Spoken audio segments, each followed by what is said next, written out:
The earth did not just shake, it groaned. Deep guttural vibrations tore through the soles of the soldiers' boots, shattering the frozen mud of the Eastern Front. This was not the rhythmic clanking of a panzer division. This was not the rumble of artillery. This was an earthquake made of steel. Through the gray morning mist, a shadow eclipsed the sun. It rose higher than the tree line. It blocked out the horizon. A turret the size of a house rotated with the screech of grinding metal. 2 cannons, stripped from a battleship, leveled out.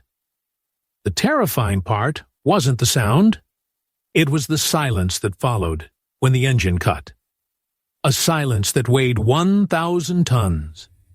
If you want to uncover the darkest, most insane engineering secrets of history, take a second to subscribe. We are digging up the stories that were meant to remain buried. It was June 1942, the height of the Second World War. The German war machine was stalling in the vastness of Russia. They needed a miracle. They needed a weapon so terrifying it would end the war simply by appearing on the battlefield. In a secure bunker, a proposal landed on a mahogany desk. It was classified. It was ambitious, and it was completely insane. The file was labeled explicitly, Landkreuzer P.1000, the Ratte. The man staring at the file was not a soldier. He was a young engineer named Helmut. He stood in the corner of the briefing room, his hands sweating against the leather of his notebook. The air in the room was stale, recycled, and thick with cigarette smoke. Helmut looked at the sketches. His mind struggled to process the scale. In his diary, he later described the moment he first saw the blueprints. He wrote, "I looked at the numbers twice. I thought it was a typing error. 1,000 tons. It was not a tank. It was a cathedral on tracks." The room buzzed with the nervous energy of high-ranking officers. Maps covered the walls, but all eyes were on the model sitting in the center of the table. It looked like a child's toy, but the implications were deadly serious. A general pointed a gloved finger at the model. His voice was sharp, cutting through the haze. "It will be invincible," the general said. Helmut stepped forward, his throat dry. He knew he shouldn't speak. He knew the cost of dissent, but the math didn't work. "Sir," Helmut whispered, "the bridges." The general turned. His eyes were cold blue steel. "What about them?" "There is not a bridge in Europe that can hold it," Helmut said. The general smiled. It was a smile devoid of humor. "Then it will drive through the river," the general replied. "It does not need bridges. It is the bridge." Helmut retreated to the shadows. The logic was terrifying. They weren't building a vehicle. They were building a mobile fortress. The specifications were a fever dream of industrial might. 11 meters high, 35 meters long. It was designed to carry 280 millipers naval guns. These were weapons meant to sink destroyers, not fight tanks. Helmut closed his eyes. He tried to imagine this beast in the real world. The vision took over his mind. He could smell the diesel. He could feel the heat radiating from the engine block. In his mind, he saw the Ratte engine roaring to life. 2 massive diesel marine engines, the same ones used in U-boats, screaming in unison. 16,000 horsepower. The ground around the tracks pulverized into dust. The noise was deafening, a physical blow to the chest. Smoke rolled off the chassis like a thunderstorm. It blotted out the sky. Imagine standing next to it. You would be an ant. The tracks alone were 3 meters wide. 3 meters of solid, hardened steel crushing everything in their path. Trees snapped like matchsticks.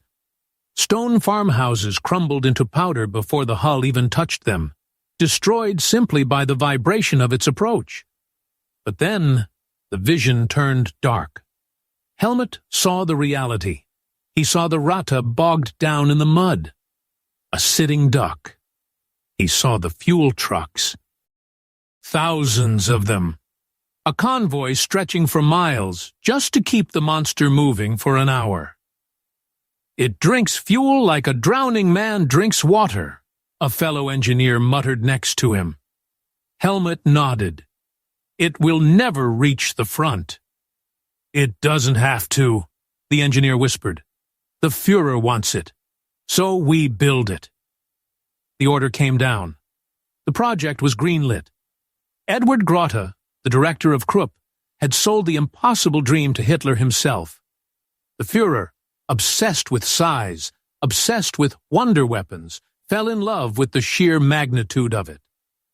Helmut returned to his drafting table. The work began, but the problems multiplied like a virus. Every calculation brought a new nightmare. The turret weighed hundreds of tons. To rotate it, they needed an electric motor system that didn't exist yet. The ammunition was so heavy, it required a crane system inside the hull just to load a single shell. Helmut's nights became sleepless. He stared at the ceiling, the numbers dancing in the dark. He wrote in a letter to his brother, "We are building a tomb, a magnificent steel tomb. It will consume all our iron, all our oil, and all our time, and it will accomplish nothing." Months passed. The pressure mounted. The war was turning against them. The demand for the Ratte grew more desperate. They needed a game-changer. Helmut stood in the factory floor, looking at the mock-up of the hull section. It was vast. It blocked the light from the high windows. Suddenly, the air raid sirens wailed. The sound rose and fell. A mournful cry over the industrial heartland. The workers didn't run. They were too tired. They just looked up. "Lights out!" a foreman screamed. Darkness swallowed the factory, but in the gloom, the outline of the Ratte remained, a shadow darker than the night. Helmut touched the cold steel. He felt a strange vibration, not from the sirens, but from the ground. Bombing. The Allies were coming. "They will see this thing from space," Helmut whispered to himself. "It is the biggest target in history." That was the fatal flaw. Air superiority. The Ratte had anti-aircraft guns, sure. It bristled with flak cannons, but it was slow. It was massive. It was a magnet for every bomber in the sky. A week later, a new figure entered the narrative. Albert Speer. The Minister of Armaments. The man who dealt in cold, hard numbers. Helmut watched from the gallery as Speer inspected the plans. Speer did not smile. He did not look at the model with wonder. He looked at it with disgust. Speer walked around the table. He picked up the fuel consumption report. He read it once. He dropped it. It hit the table with a slap that echoed in the silent room. "Who approved this?" Speer asked. "The Führer," a colonel replied stiffly. Speer looked at the colonel. Then he looked at the model. "It is a waste," Speer said. "Cancel it." The room erupted. Officers shouted. They argued about honor, about potential, about the fear it would strike into the enemy. Fear? Speer's voice was quiet, but lethal. "You cannot fight a war with fear. You fight with steel. And this." He pointed at the Ratte. "This is not a weapon. This is a fantasy." Helmut felt a wave of relief wash over him. He slumped against the wall. It was over. The madness was over. But the vision of the Ratte didn't die that day. It lingered. Even after the order was signed, canceling the project in 1943, The blueprints remained. The turret, which had already been constructed, was repurposed. It was sent to Norway, mounted on a coastal fortress to guard a fjord. Helmut stood by the rail line as the massive gun was transported away. It took 2 flatbed cars to carry the barrel. He watched it disappear into the fog. "Where is it going?" a young soldier asked him. "To the coast," Helmut replied. "Will it save us?" Helmut looked at the soldier. He looked at the gray sky, heavy with snow and impending defeat. "Nothing can save us now," Helmut said. The Landkreuzer P.1000 Ratte remains one of the most fascinating what-ifs of military history. It sits in the uncanny valley between genius and insanity. Imagine the Battle of Kursk, the greatest tank battle in history. Thousands of T-34s swarming across the steppes. And then, over the ridge, the Ratte appears. Smoke pours from its exhaust stacks. The ground shakes. The T-34s fire. Their shells bounce off the Ratte's 250mm armor like hail off a tin roof. The Ratte's main turret turns. A flash of light. A thunderclap. A crater appears where a platoon of tanks used to be.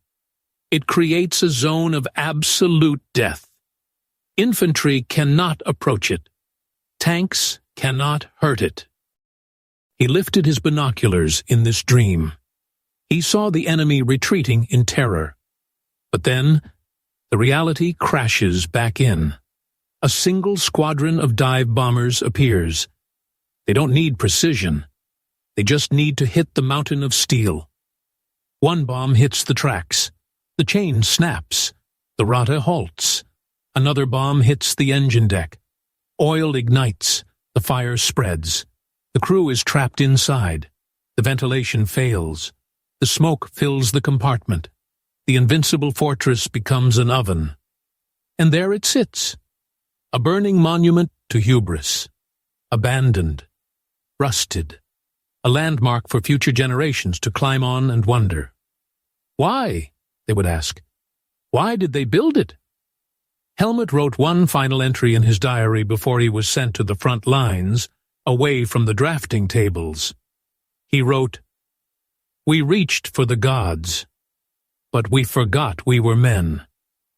We tried to build a titan to do our fighting for us, but war is not fought by titans. It is fought by men who bleed." They too, according to official archives, the P-1000 Ratte never progressed beyond the planning and early modeling stages. Albert Speer, recognizing the critical shortage of raw materials, canceled the project in early 1943. Historical analysis confirms that the vehicle would have been logistically impossible. No road could support it. No train could transport it. It would have required a dedicated fleet of fuel trucks just to idle. The turret design was eventually used in coastal defenses in Norway, specifically the battery Vara, proving that the gun existed even if the tank did not. If you enjoy exploring the limits of human ambition and the strange machines of history, hit that subscribe button. We bring the past back to life, one story at a time. History remembers the victors. It remembers the effective weapons, the T-34, the Sherman, the Spitfire. But sometimes, the things that were never built tell us more about the people who dreamed them up.